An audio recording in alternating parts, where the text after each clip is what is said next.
Wow. Substack takes forever to fucking connect. It's insane. You would think with all of that venture capital money, they would at least like know what to do with it. That's kind of crazy, honestly. I will give probably like, I don't know, maybe like 4 minutes to people to join if they want to. Oh my God, there's already 13 people in here. That's actually crazy. Oh my gosh. You're oh man, always so good to see anybody who joins, honestly. Especially, oh my God, especially when we get up to close to 20 people. That's kind of crazy. Here, I guess I need to drag my microphone into the viewfinder. Or uh is that what it's called? No, I'm completely wrong. But into the view, that way people on mobile know that I'm worth listening to. Robert Large says, give those of us who joined early a treat. Oh, actually, you know what? Hold on. I do have something to treat you all with. Hold on.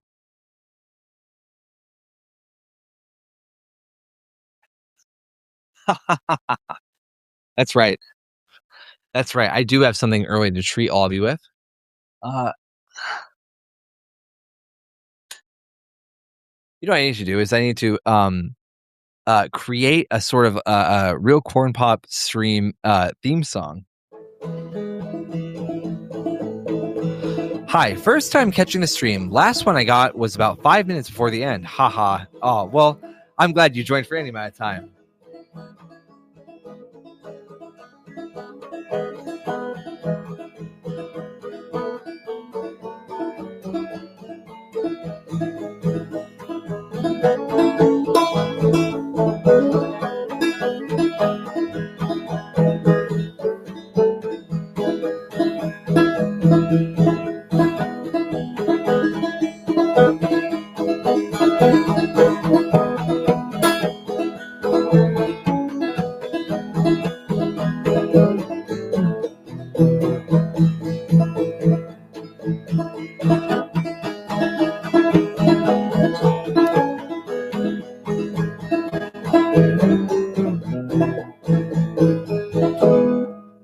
Well, there we go, everybody. Here's a little treat for everybody who showed up early. I don't necessarily want to play everybody to death.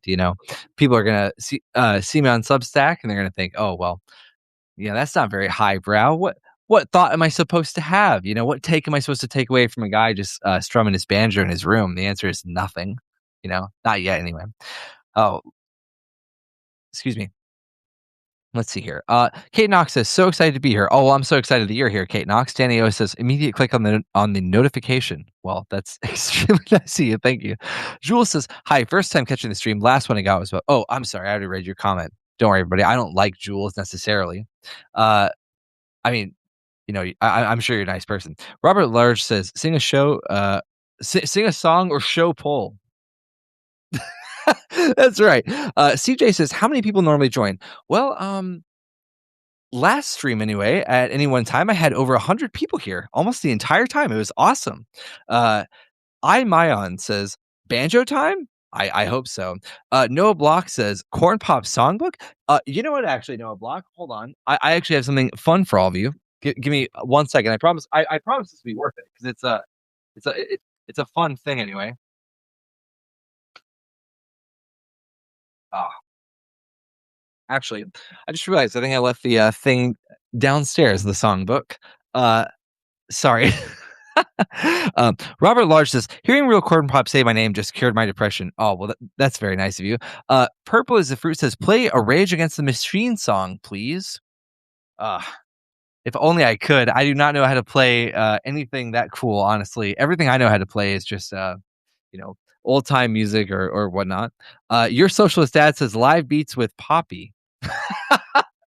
If people start calling me Poppy, that'll make me so happy. Actually, that's so fun. Honkity Hop says, hi from Portland. Hello from Washington, D.C.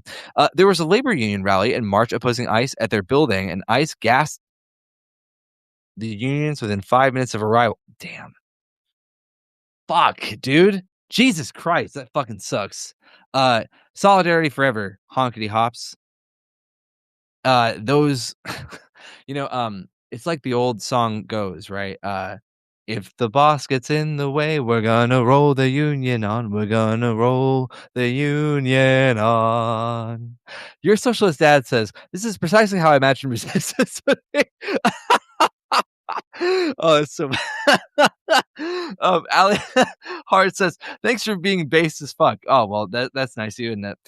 Anna H says, "You're sensational." That's very fun. Jules says, "Pete Seeger cover sesh win." Oh, actually, in that fun, hold on. I have something for you now.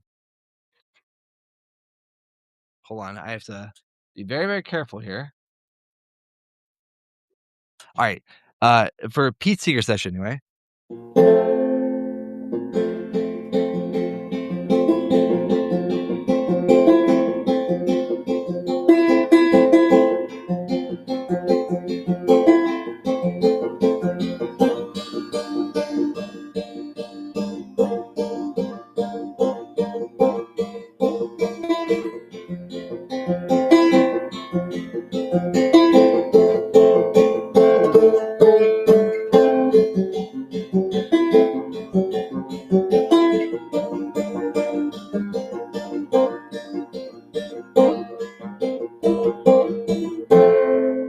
And that is a wonderful port. I was gonna say chord progression. Can you believe that?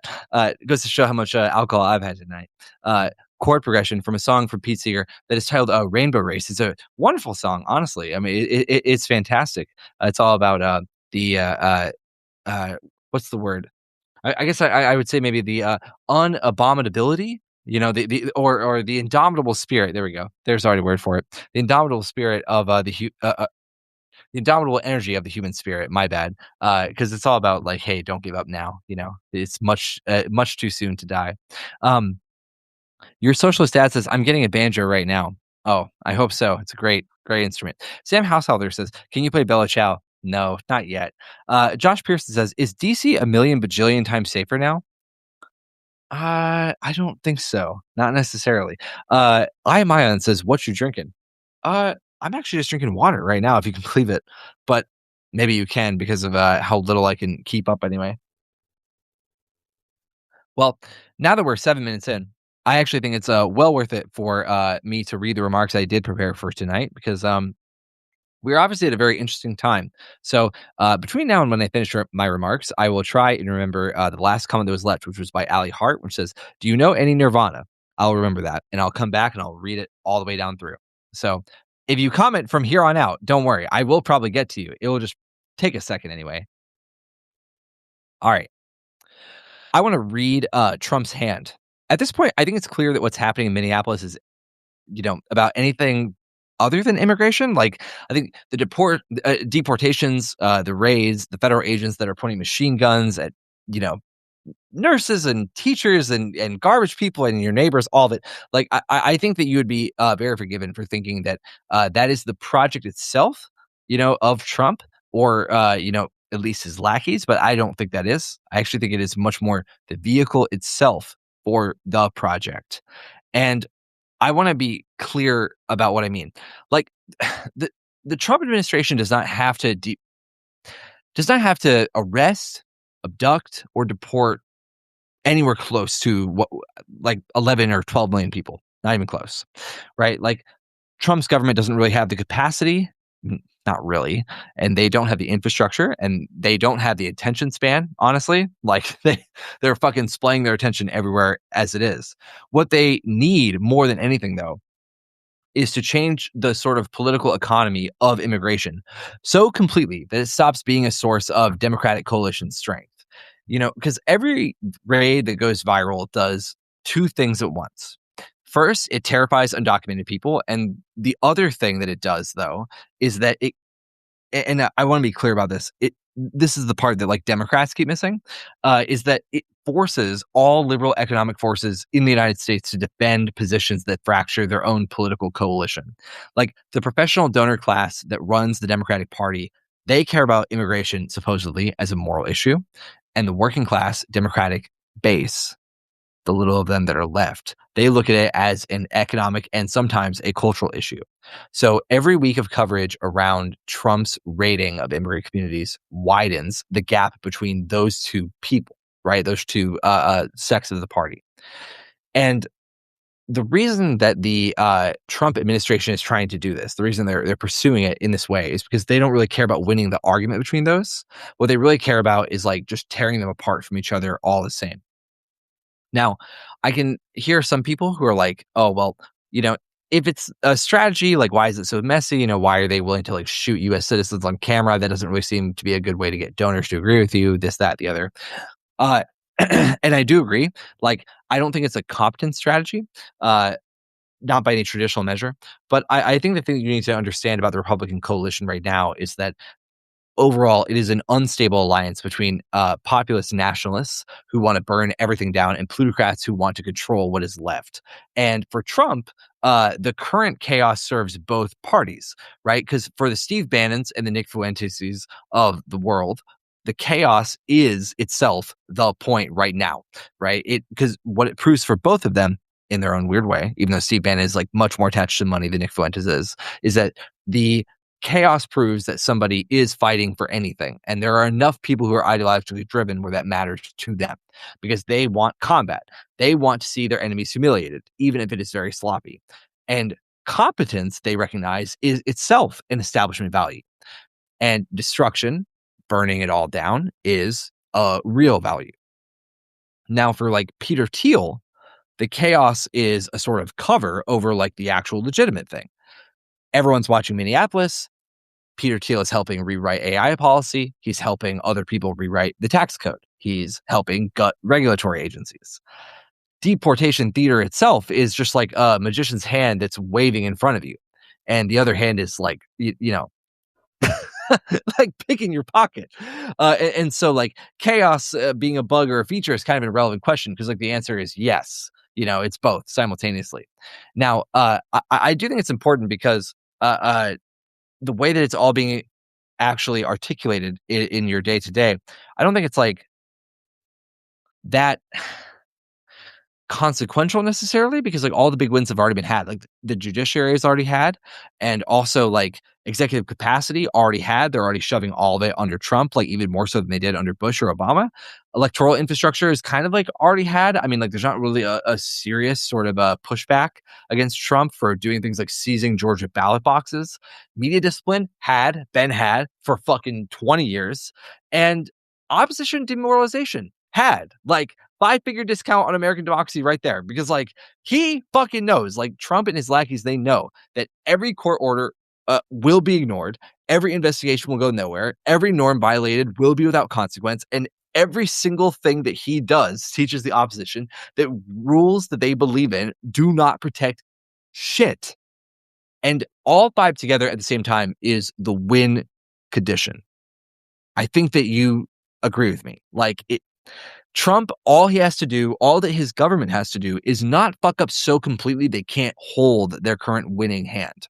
Now, in terms of what I think is going to happen next, I think that in the short term, there will be like, some pretty bad escalation for any number of reasons. I mean, honestly, I think if you'd asked me at the beginning of January, like, could I have imagined that January 31st was going to look like this? I actually don't think the answer would be yes.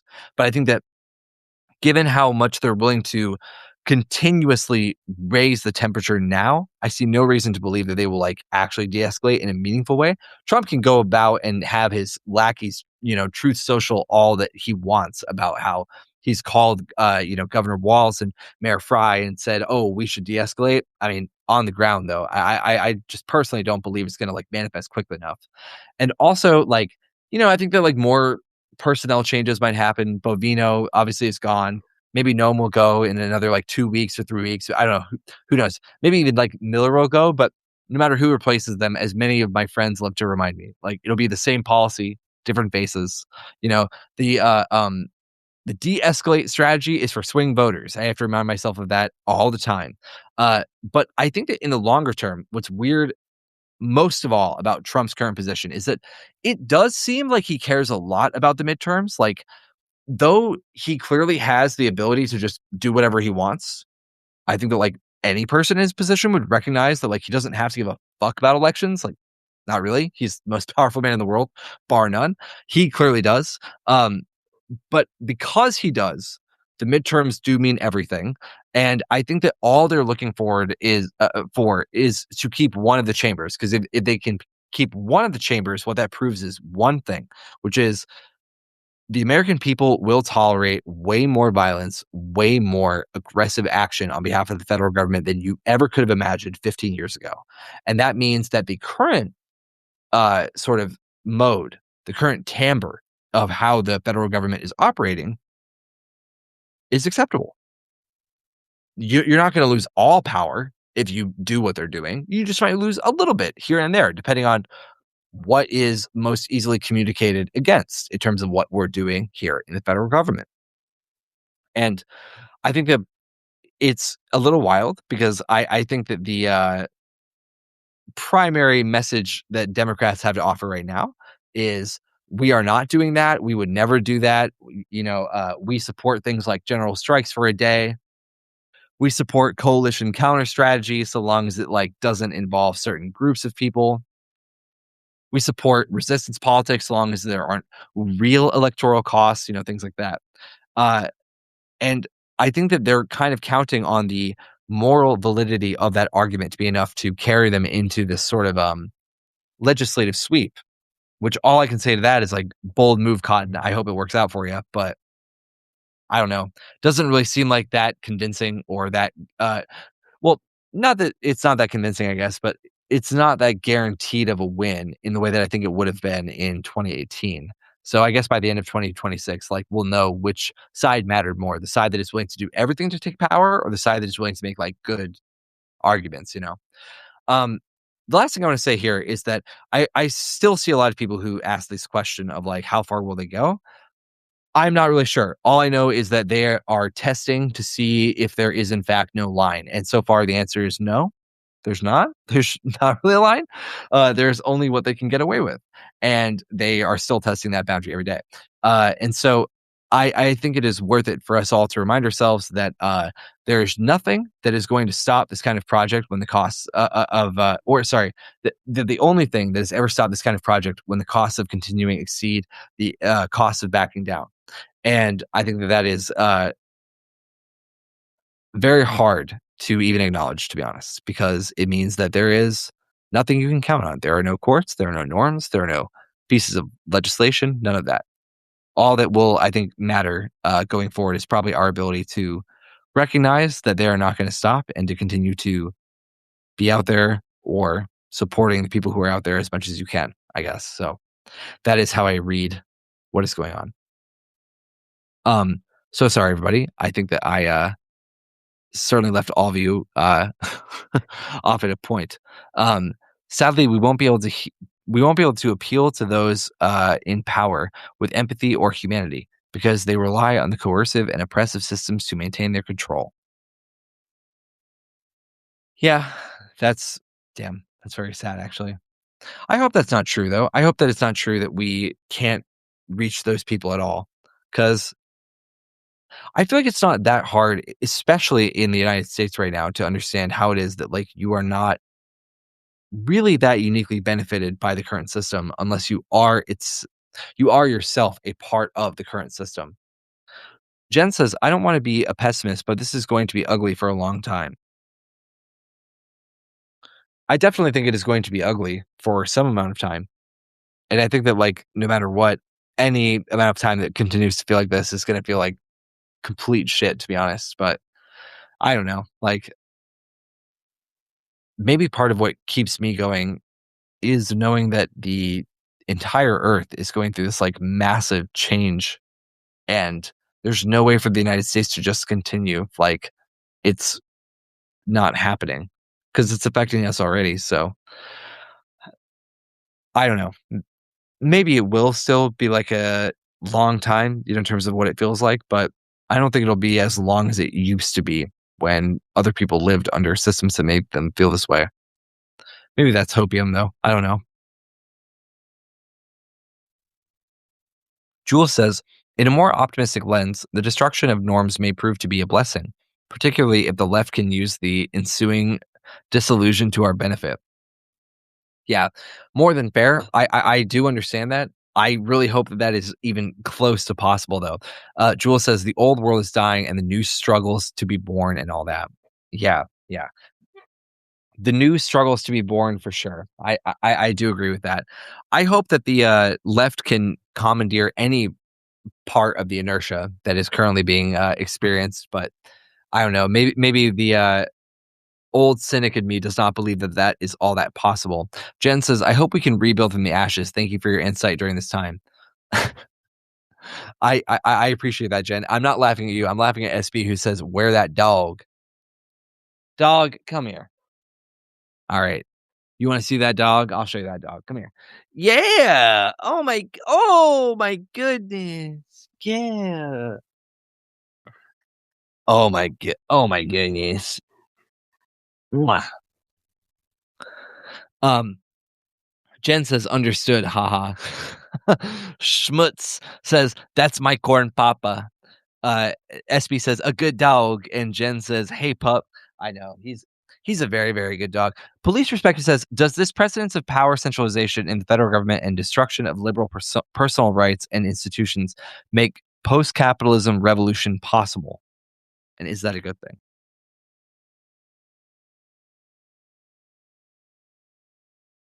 Um, no. I think if you're predicating your comment on the idea of power centralization in a federal government, I don't necessarily know if like, well, okay, I don't necessarily know if like all of the uh, conditions you're listing need to be prerequisites for a post-capitalism revolution to happen. Maybe that those things existing makes it easier for people to sort of find fissures in the state and then exploit them. I could believe that, I guess. But I don't know if it's like, I guess your question is like, is it possible, more possible at all? Yes, but I don't think in the exact moment right now that it is, like, especially possible. I think it will continue to be even more and more possible if the current, status quo holds. Uh, Sam Householder says, "I think we're about to see local police departments to be forced to choose between the people and the regime, even more so than now. I think many liberals, centrists, and Second Amendment enthusiasts are also going to start to understand why we say that all cops are bad." I think that that is probably true, especially knowing that, like, even in the midst of all the anti-ICE activity that's going on right now, the Minneapolis Police Department, like, not even the Minnesota State Guard, like, the local PD is literally being instructed by their police chief to help ICE break up protests.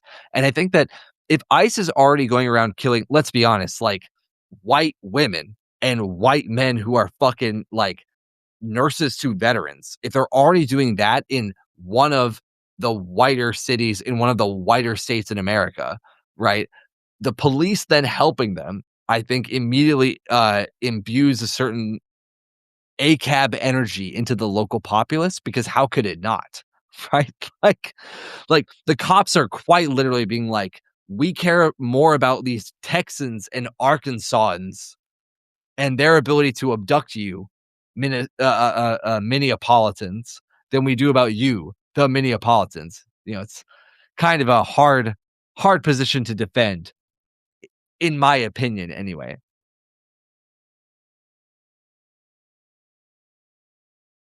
Police Respecter says, "Don't we need that power to overthrow capitalism? Is the question. Won't we have to ignore the bourgeois courts and disregard the personal rights of the capitalist class? And did Trump just weaken the resistance to that kind of illiberal action?" To your second question, yes, I do think that Trump did certainly weaken the validity of the argument of like, oh, we just have to treat all these people the exact same as we would treat like multi multi felony haver like check fraud criminals. You know, yes, I think that's true. Now, don't we need that power to overthrow capitalism? Is the question. Won't we have to ignore the bourgeois courts and disregard the personal rights of the capitalist class? Hmm. I guess so. Yes, I think that maybe you are correct about that. Binga says, "What do you think of Seattle Mayor Katie Wilson's policy on Seattle Police Department and ICE?" Oh, I have no idea. I have no idea what her, policy is. I hope that her policy is not that she kept her, like, 287G. That would be really, really insane.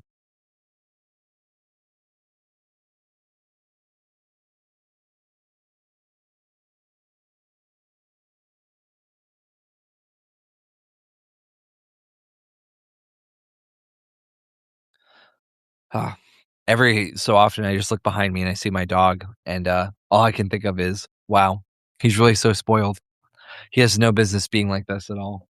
Because the way that I'm looking at him now anyway, you would think that he worked all day. He did nothing.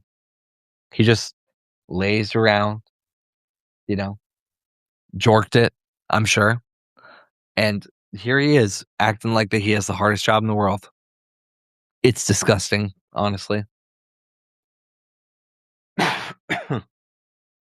Oh, excuse me. Um, Binga says, "Here is her policy on ice." Okay, I will look at it now.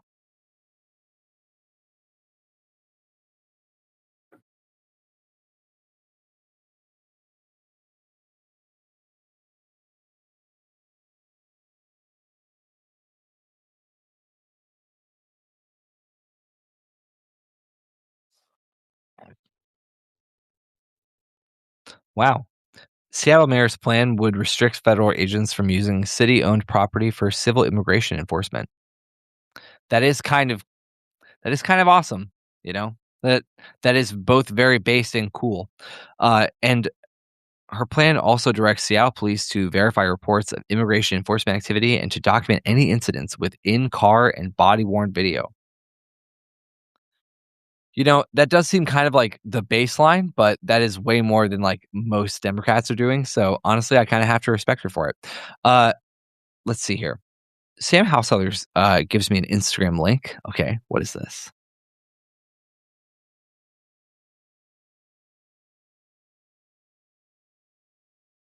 Oh, okay, okay. It's just more information about, Mayor Wilson's, cop cooperation agreement with ICE. There we go. Uh, SB says, "What does he think about the political environment?" Oh, my dog? I don't know.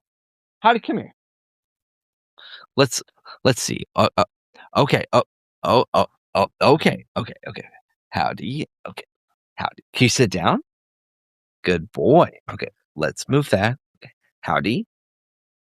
If you agree that America is backsliding into a level that we could have not even previously imagined, hold on. Shake. Oh my goodness. Wow. He's a very astute political analyst. Wow. Mwah. I guess that's what he thinks about it. Let's see here. Layla says, "Hi. Hello." Binga says, "Wait, I used the wrong site. Use Sam Householders for exact language." Oh, okay, okay. Uh, Sam Householder says, "Oh, it's the same thing that you just read." Okay, cool. Sam Householder says, "However, the police union has not responded to Wilson's mandates as far as I know." Damn, that's unfortunate, to be honest. Layla says, "Huba pilled." He is Huba pilled. Wait, or no, you're Huba pilled. Oh, I see, I see. You're calling Howdy Huba. Oh my goodness. Wow. Oh, buddy man. Or oh my goodness. Go on, buddy man. Let's see here. Jen says incredible insight from the doggo. Yes, he's a very, very educated man. Purple is a fruit says, "Oh my god, so smart." He is so smart. I agree. SB says, "A woke shepherd." SB says, "Can you list your nicknames for him, please?" Okay, okay, okay. Gotcha, gotcha. Yes, everybody, in case you don't know, we've officially gotten to the no insight part of the chat. Boy, come here. All right, all right. I am gonna list all of my names for this dog because it's very funny. Howdy, come here. Good boy. All right, all right, all right. Sit down. All right, good boy. Okay, okay. So, uh, this is Howdy, as everybody knows, and Howdy has a lot of names. So, one of the names that he has, what are you doing? Okay, okay. One of the names he has is he has Buddy, and he has Bubba, and as a result of that, he has Boba as well. And I don't know where Yoba came from, but it's somewhere in there. And then from Yoba came yogurt. That's good. And then what else does he have? He has Hoobie, Hooba, Howby, uh, Bebo. I mean, Booba. So many, honestly. Uh, Bobert, yeah. Uh, Hooba.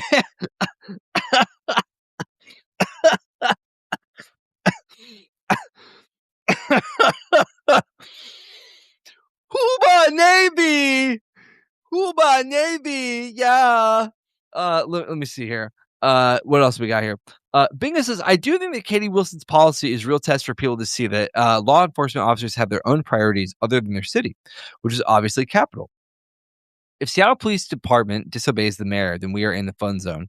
Yeah, but Seattle Police Department, like, if they disobey the mayor to literally fucking collaborate with ICE, that is insanity. I just don't know what like what popular cooperation they would even have at that point. Like if I knew from press releases and local news segments of the mayor says the local PD cannot interact with ICE, and then I saw local PD helping people abduct children from their homes, I'd be like, okay, the local PD literally cannot be trusted to even pull me over because I have no idea what the fuck they're gonna do with me if I even have a taillight that's out, you know? Like, it just seems so antithetical to the idea of like keeping your officer safe if you are the chief. But I agree, like, if SPD disobeys the mayor, they really are like playing with some crazy fire for sure. SB says Bobert, SB says Dobert. Yeah, yeah, both of them. Yeah, clearly you've watched. SB says Howdard. Yeah, yeah. I mean, Howdard is obvious to be honest. Pumpkin Man says I've been watching live renditions of Nick Lutzko's "I Want to Be the RNC" on That's very funny.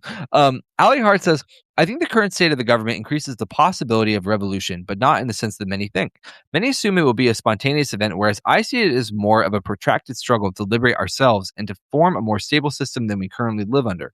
We need to build parallel, non hierarchical systems while we wait for the carcass of this country to finally decay so we can flourish. Sorry, that took me out. It took me a few to type out. I don't think that like there are too many people who are even thinking about the same things that people in this chat are thinking about that would disagree with you necessarily, Ali. But it is interesting to see it written out like that. Jules says, do you think that we'll see more left-wing mayors across the country, particularly if Mamdani manages to enact his policies and it seems to be working? Yes, I 100% do. I think that like the fact that uh Seattle's mayor got elected in the same year that Mamdani did is proof enough of that. And I think that Mamdani is doing a pretty masterful job right now, especially of pointing to his more establishment democratic predecessor and being like, that motherfucker spent us into a hole. Whatever you're afraid of angry at that the city is not providing right now, that's not me. That's not Mamdani's government. That's Eric Adams' government. And I think that honestly, the more and more that like lefty mayors kind of lean into that of just being like, I'm not over here trying to advocate for businesses to get tax breaks so they can fucking like have offices here. I don't do that shit. Talk to the other person.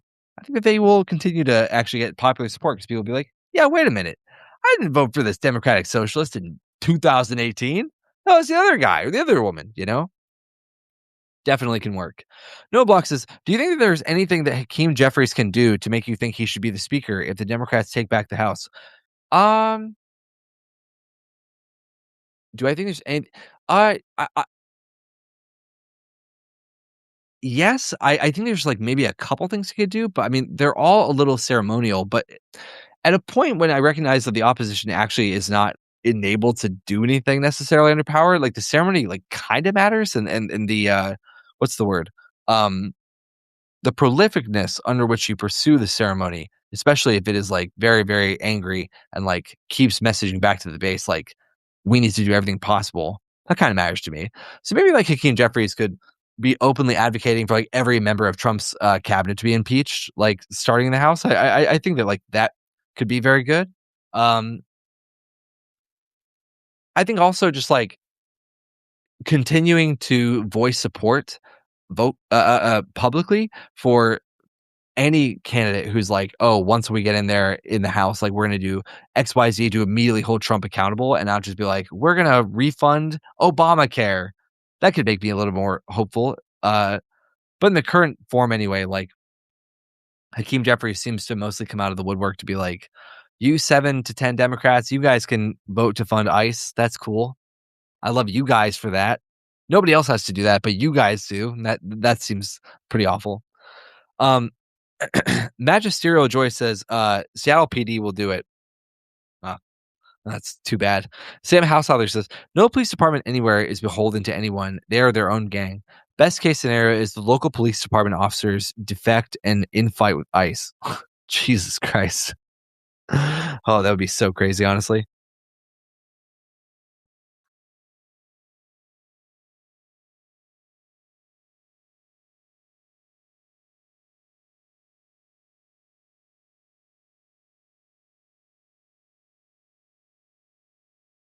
Oh, man.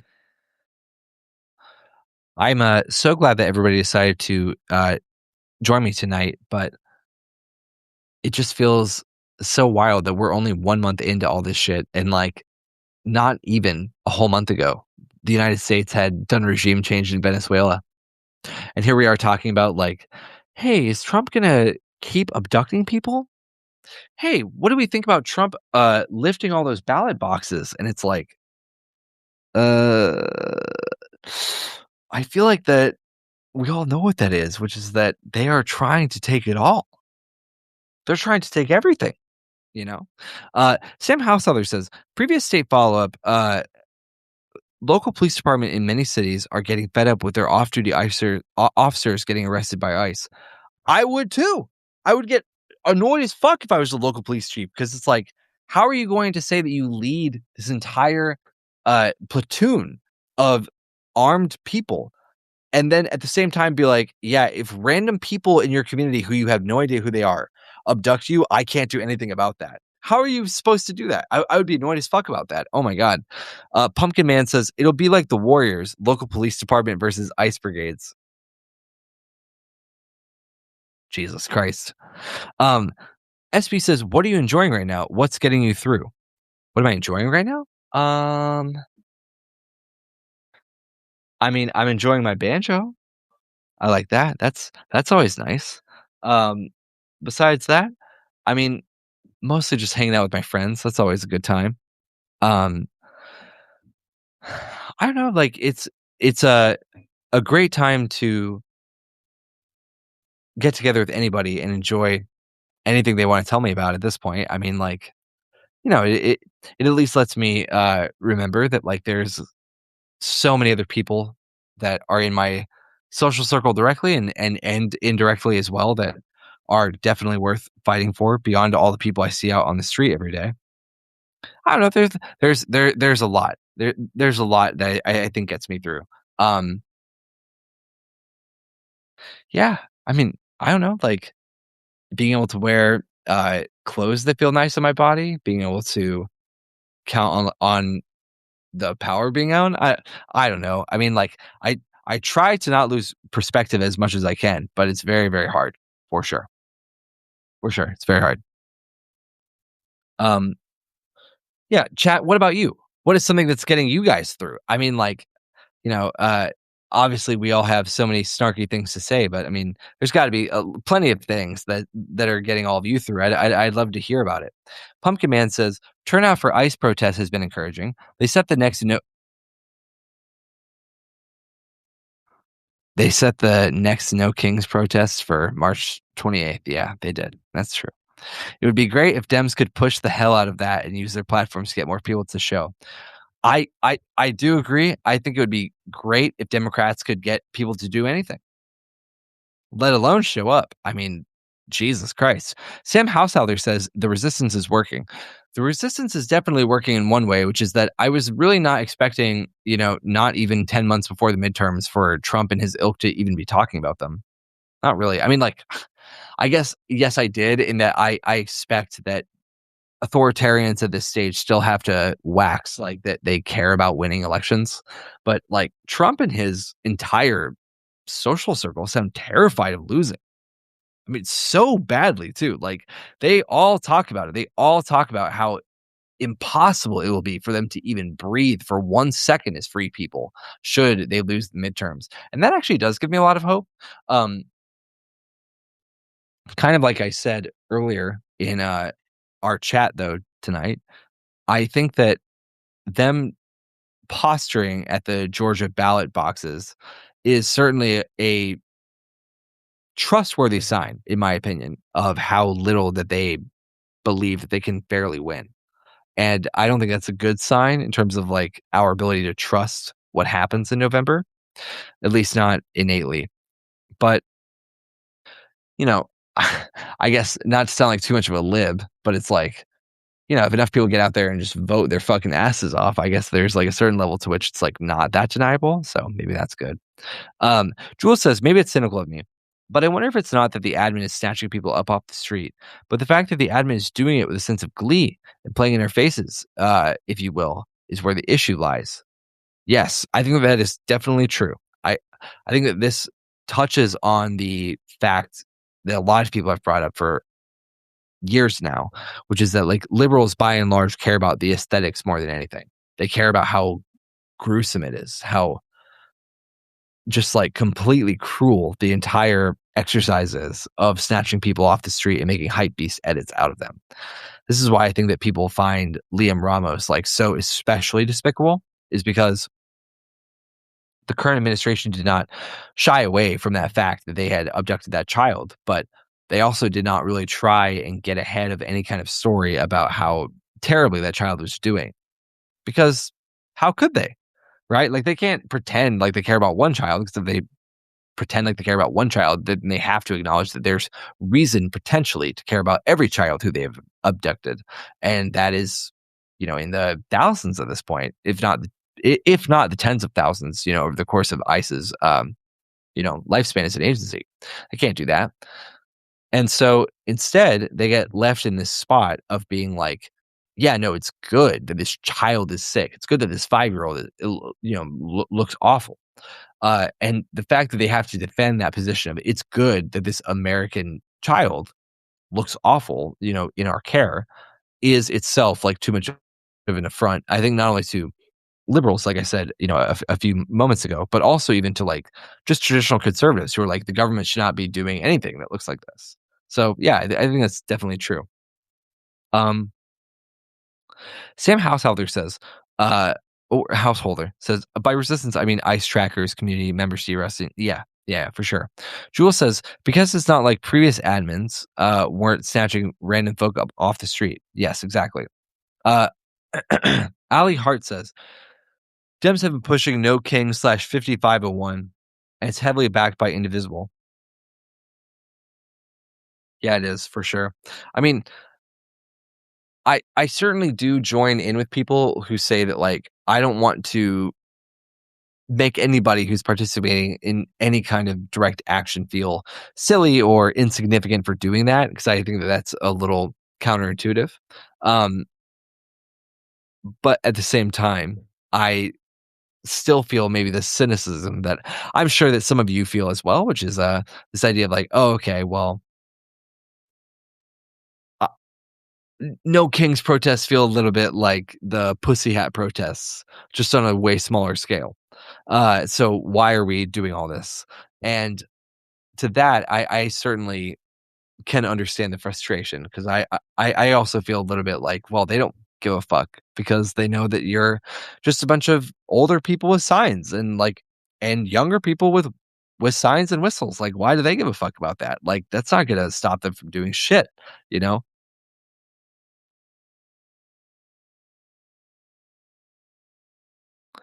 Ollie Hart says, I've been watching that movement for some time. Their operational security is awful. Yeah. Yeah. Not the best for sure. But I don't know. I mean, like I said just a moment ago, I'm really trying to not dissuade people from going out in the streets, because the visibility does matter. And like, if even 1 out of 10 people who go to that protest end up connecting with a person who they otherwise would not have connected with, who helps them protect other people better or protect themselves better, okay, sure. then I would still say it's like a net positive, at least for the moment. Now, to the degree that it could stop being useful, I definitely could see there being a point where enough people get identified as organizers of No Kings or 5501 protests through facial scanning that people just like aren't aware of, or maybe people just aren't perceptive of anyway. And they start getting scared about going or attending. I could see that. But so far, I haven't heard anything like that. The sort of a maw of the security state is reserved, it seems, for people who are going and capturing the actual protest direct actions themselves as independent journalists or at least content creators, and then the organizers who are very, very, very vocal. Um, Sam Householder says, sorry, Sam Householder. I keep saying Householder, and that's rude of me. It's not what a good host should do. Sam Householder says, I mean, the few libs I have in my circle are actually engaging in mutual aid and talking about it openly. It's our responsibility to go to these No Kings demonstrations and plug people into mutual aid. Yeah. I I think I agree with this more than anything, which is that like you should still go. You should still go and at least like ask people what they're doing, ask people how they're feeling. And if people say they're feeling terrible but they don't know what to do, if you know what to do, tell them. And if you don't know what to do, be like, fuck me either. At least now there's two people who don't know what to do, and probably one will encourage the other, you know? Uh Jen says, I wish instead of 1-day strikes, we could do 1-month strikes. I feel that too. You know, it is a good thing that 1-day strikes have worked so far because 1 day leads to 2, 2 days lead to 3. You're already at half a week at that point. A week leads to 2 weeks easily. And by the time you're at 2 weeks off work, you might as well take the month. So I think that there's plenty of room to run, and it looks like that people are stretching their legs. You know what I mean? Excuse me. Jules says, I just wanted to touch on your comment about liberals not liking the appearance of violence. I think it's contradicted by how a lot of the leadership regard the Gaza genocide and the willingness to vote for candidates who are perfectly fine with genocide. Jules continues later and says, as long as it keeps them personally comfortable. Yeah, because I do agree with this. I think it is easily contradicted by their sort of flippance at what they know is public violence in the form of the extermination of Palestinian people. I think that maybe the difference is, and this is going to be terrible, but I want you all to remember, this is not me saying this. This is in fact Democrats saying this, is that they're not Americans. And that's how I think they get over it, dead ass. I think they're just like, yeah, well, I mean, like people in the Middle East have always died because of us, obviously. Like, let's be honest, right? Like, but to plenty of people in the security state, I think they just don't give a shit about the image of like young Middle Eastern children dying. They're just like, yeah, well, we've been funding that for fucking at least 40 years now. Duh. Like I know that sounds insane, but I really do feel like that is it. Is that for so many of them, they're like, that is just what happens over there. But when it starts coming home, when the imperial boomerang actually just clocks you in the face, I think that they have a lot of squeamishness to it. And I think that the reason they do is because they realize that, like, it's not manifested in the word casualty in a number. Like, it's manifested in, like, bones and blood that you have to look at a certain point. And, like, I don't think that they really ever did. I don't really think they did, I am very convinced personally that, like, people in people in Biden's White House, not in his, like, administration, not like his staffers necessarily, but I think that, like, people who surrounded Biden, I don't really think that they, like, looked at videos of, like, children getting blown up in Palestine. I kinda don't think they did. I think that they read a lot of articles about it, and I think that they read a lot of briefings about it. I don't think they looked at it, though, and I don't think that they, like, really engaged with it, like, viscerally. In the same way, I don't know if you guys remember this, but during Trump's first administration, there was a moment where a Yazidi woman, went to him and just verbally even was like, "Hey, like, my people are dying because the United States doesn't have any security guarantees for them at all," which is insane, for especially, from her perspective. And Trump was like, "Oh, that's awful," and if my memory serves me correctly, like, she didn't even like show him photos or videos. She was just like, "Here's what's happening to them," and like he seemed at least a little bit uncomfy by it. So, if that is the way that I'm pretty sure it goes, which is that, like, presidents, vice presidents, I think they just kinda read shit. I don't think they're really, like, looking at the photos or the videos that much. If that is the way it is, I mean, I think it's just part of, like, the terminal condition of being an American politician, which is that, like, nobody likes the violence, really. They like ordering it. They like the idea of, like, being the big dog in charge, the sort of, like, big hog on campus or whatever, but they don't give a fuck. Like, once they actually see it, I don't really think that they continue to, do it so recklessly. Maybe I'm naive, though. I'm sure I am to a degree.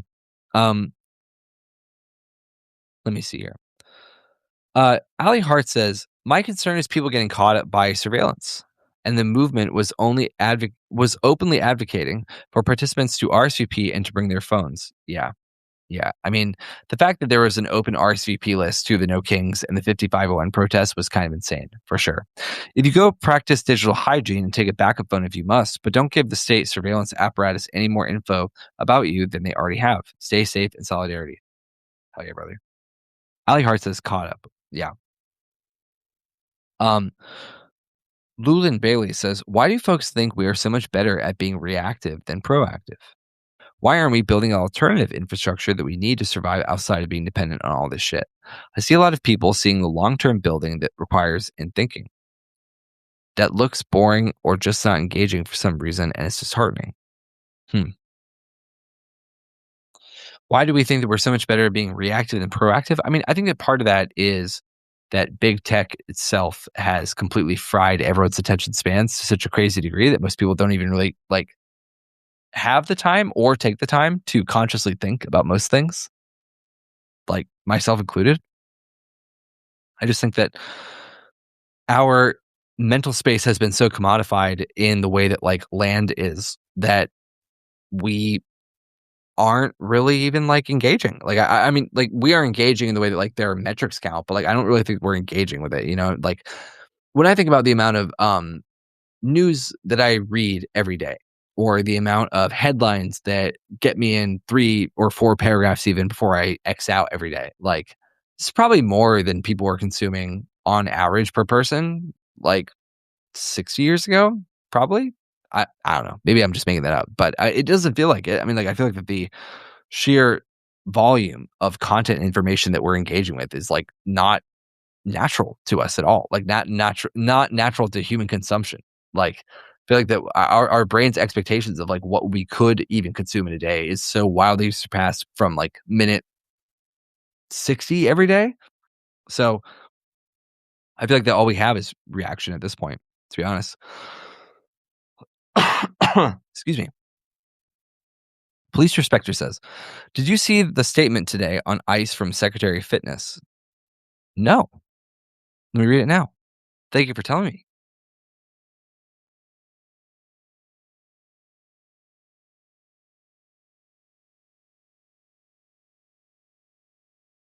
Wait, is Secretary of Fitness a real person, or is this the nickname for Christy Nome? See, now I feel silly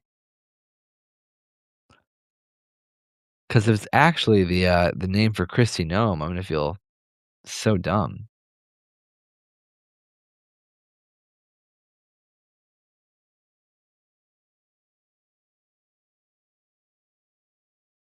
Let me see here. Oh, fitness dick in your ass. Oh, that's good. Oh god, I got so bad, everybody. Fit fitness dick in your ass is so good. Fuck. I can't believe I got that bad, to be honest. That's crazy. Well, okay. Everybody give it up to Police Respecter, please. Drop some W's in the chat for Police Respecter, because they did in fact get me to say fitness stick in your ass.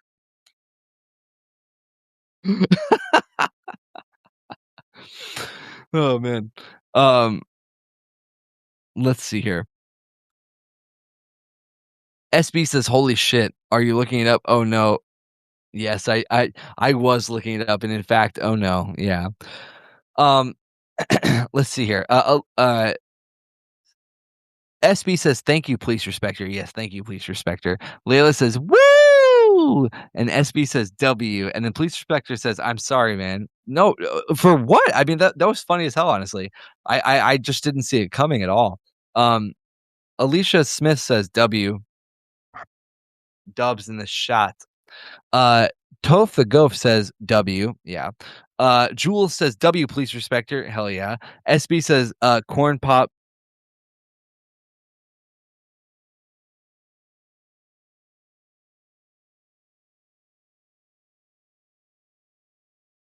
SB says, "Corn pop."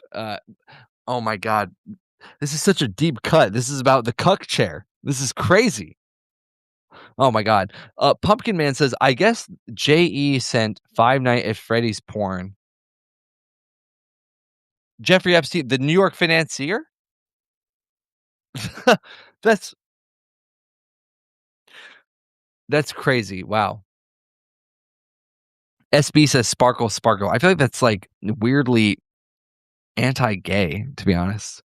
Uh, Pumpkin Man says, "Yup, the New York financier sent fucking Five Nights at Freddy's porn." Wow, damn.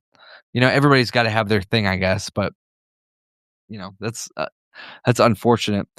Well, everybody, we're down to the last 4 minutes of Corncast. So, you know what I always say: if there's something in particular that you want to hear my opinion on, or if you want to ask me or just jeer at me, you know, feel free to let me know.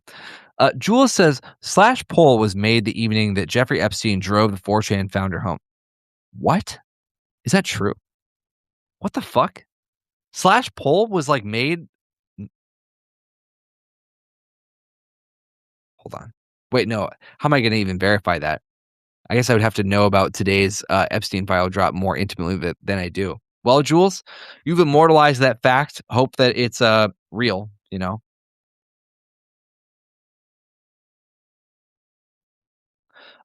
SB says, "No." And Layla says, "No." And then SB says, "More corn hub, please." Jules says, "Yeah, there's emails dated the day after it was found." Dude, that's crazy. That sucks so much ass, actually. Okay.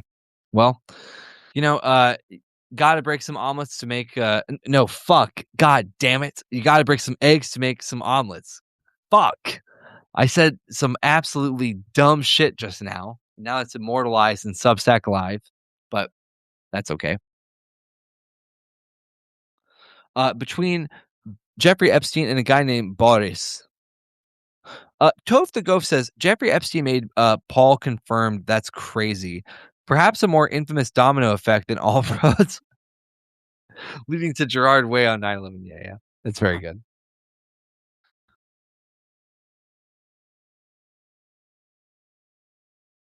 Well, everybody, what are you guys going to do with your first of the month? Tomorrow is February, after all. It's the coldest month of the year. And then right after that, we get all of our sunlight back. Isn't that wonderful? Is everybody looking forward to having all the daylight back, all the sunlight? I hope so. I know I am. It'd be so nice to be able to hang out on my porch and actually exist out in not 9 layers of clothing. Uh, SB says, "Celebrate my dog's birthday." Oh, that's cute. Alicia Smith says, "My son's 16th birthday." Oh, that's so sweet. Wow. Pumpkin Man says, "I'll be whittling my spoon." Show us the spoon. Imagine me in a persona. Show us the spoon. Show us the spoon, Pumpkin Man. Um, Layla says, "Yeah." Toph the Ghost says, "Happy early birthday." Yeah, absolutely, Alicia Smith. Yo, W's in the chat for Alicia Smith's 16th son's birthday. That's tight as hell. 16 is a great age. Uh, Toph the Ghost says, "Oh, happy birthday." SB says, "Okay, the human's birthday wins." Yeah, absolutely. Ali Hart says, "Yes, I'm so sick of the cold." God, oh my god, me too, honestly. Um, SB says W. Layla says W. Pleach Spec says W for that young boy. Man says W. Alicia Smith says Sweet 16. Oh, yeah, absolutely. Sam Householder says Householder is actually the original pronunciation, so you're not wrong. What can I say, honestly? Tofigo says, I'll enjoy it for a bit, but I'll get tired of it quick. I hate the heat. Oh my God. Me too, honestly. Everybody, we're down to the last 1 minute of Corncast. As I always say in all of my chats, if you enjoyed this Corncast, please drop a rating 1 through 10 here in the chat. And if anything less than 7 out of 10, I'll ask you personally why you thought that it was deficient. So please let me know, because I want nothing more than to deliver wonderful listening experiences to all of you. And I love getting to chat with all of you. Layla says 10. Oh, thank you so much. 12. Police Respecter says 10. Alicia Smith says 10. SB says corn. Toph the Goph says, I joined late for 10. Oh, well, that's very sweet of you, isn't it? Well, thank you, everybody. I really appreciate that. Oh, and then Pumpkin Man says 10, corn. And Sam Householder says 4 to 10, no hog. And then Schmutz says 10. Wow. Wow. Well, we're gonna try. Uh, and Jules says 10 as well. Okay, well, thank you all so much for joining me tonight. I hope you guys have a wonderful evening, and I will see you guys next week. Thank you.